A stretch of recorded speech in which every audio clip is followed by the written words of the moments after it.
Hey everybody. So recently I've been noticing some nasty comments on Etoro, or some trolling and stuff, you know. So I've come to the Vatican, that's right, I really have, to make a video about social trading. Doesn't make a lot of sense, not really.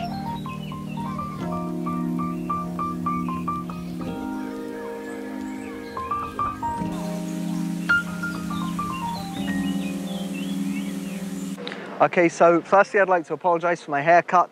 I'm still in Italy, and in the little tiny country village where I'm staying, the only barber, hairdresser, I don't know what you call him wherever you are, he doesn't speak any English and I speak very little Italian. So when I said I want it just short at the back, he gave me a 17-year-old thug haircut, and I can't wait for a month till it grows to make a video, so my apologies. Recently I've noticed like a real uptick, probably because of the Ripple fever. You know, Ripple started going up. People started making kind of a lot of money with very little expertise and very little experience. All of a sudden they're making like, a ton of money. And so they sort of start chipping in. Everyone's got an opinion. It seems to be that all the crypto pages and crypto posts, that's where you'll get the majority of the trolling. And that's, I think, just because so many people have come in, like me, you know, really, with absolutely no experience, kind of hoping to make a quick buck. And very often, unfortunately, the people who know the least seem to make the most noise, you know, because the people who know more seem to have a bit more humility, you know, they want to say something which actually makes sense. But a lot of the crypto stuff, not so much at the moment. People have come in, let's make some quick money, and they're just shouting things, you know, Lambo to the moon, or, you know, don't diss Ripple, or whatever. That's been going mad, hasn't it, Ripple recently? So there's people with like ideological viewpoints for Ripple and people with like ideological viewpoints against Ripple. And I kind of get them both, you know. I mean, I'm copying two people who have very different opinions. I listen to Jay, who I'm copying, who's just doing amazing. He's making me so much profit. Thank you, Jay.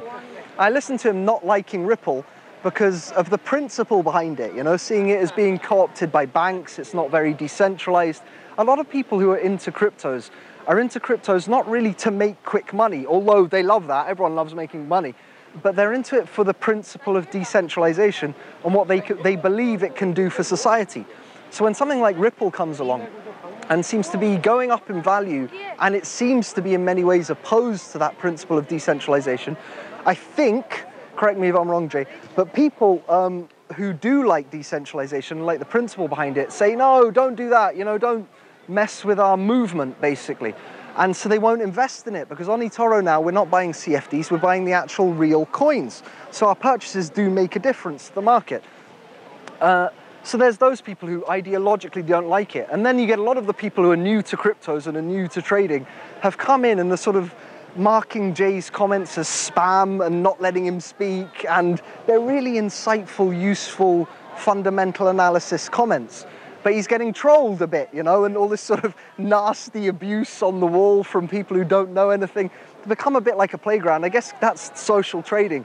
When everyone's in one big square, like this one, you're going to have kind of general human behavior. And some of it's good, and some of it's pleasant and kind and decent, and some of it not so much. So I'm copying Jay. He's principally, ideologically, a bit opposed to Ripple, but he still likes making money. Then I'm copying Thor. Now Thor, I saw a post of his the other day, and he was saying, you know, I don't care about the ideology. I don't care about decentralization. He may do, but not in trading. He cares about where the volatility is, meaning where the price is going up and down sharply, because that's where you can make money. And if he sees that on Ripple, he's going to trade Ripple. His goal on Etoro is to make money. Now I'm copying both of those guys, Jay and Thor. One is ideologically opposed, isn't really buying Ripple. The other one is buying Ripple whenever it makes sense to buy Ripple financially. They're very opposed views, but they get on really well, those two guys. Jay, on his second account, is actually copying Thor. That's how I learned about Thor. So you have people with very different ideas in one space, and they can cohabitate, they can get along very peacefully. This kind of idea of trolling is separate from disagreement. It's not the same as disagreeing. It's disagreeing kind of in a stupid way, you know, in a non-productive way.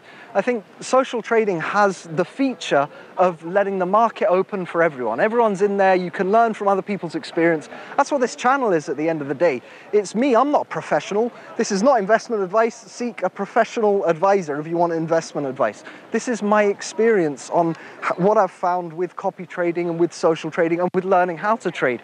And that's the beauty of social trading sites like Etoro. Everyone can chip in, everyone can learn from each other.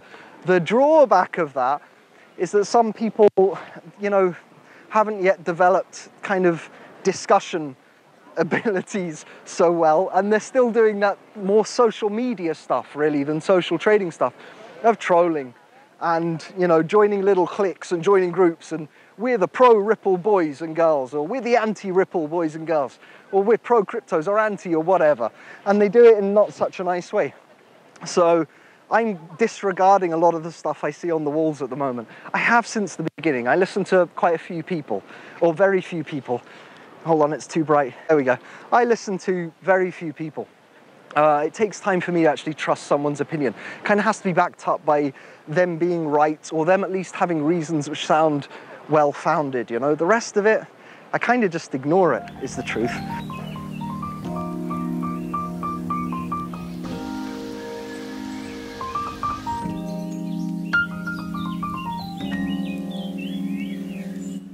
To be honest, I've met some really nice people. There's some people who've left lovely comments, people who've been very kind about the videos and stuff.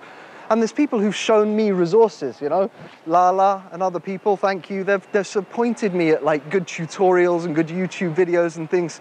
That's all great. It's just you have to sort of filter. Look at this behind me. Anyhow, you have to sort of filter out all of the noise, all of the nonsense, because otherwise it gets a bit difficult. So basically, I don't listen to everything I see on Etoro. I listen to very little of it.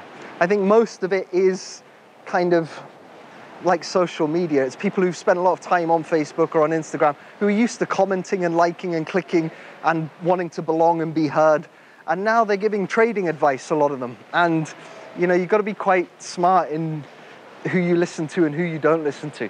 There's still people, even though it's all amateurs, or mostly amateurs, there's still actually people who know what they're talking about and people who definitely don't. This is an amazing set of archways. It's like walking through Moria. Look at this. This is dwarven lords here. This is some elven stuff. Anyhow, this is very beautiful.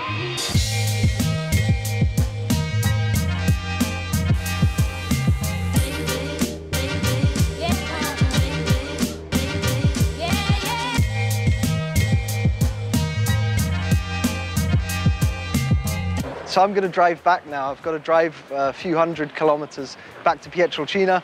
So I'm going to go and I'm going to start driving, really. Get something to eat, I think. Someone told me about a good pasta place near here. Stereotypical, but apparently it's good. So I'm going to do that and drive back. Hope your copy trading and your normal trading is going really well. And really happy New Year. Happy New Year. Hope it's happy and profitable. See you, dudes.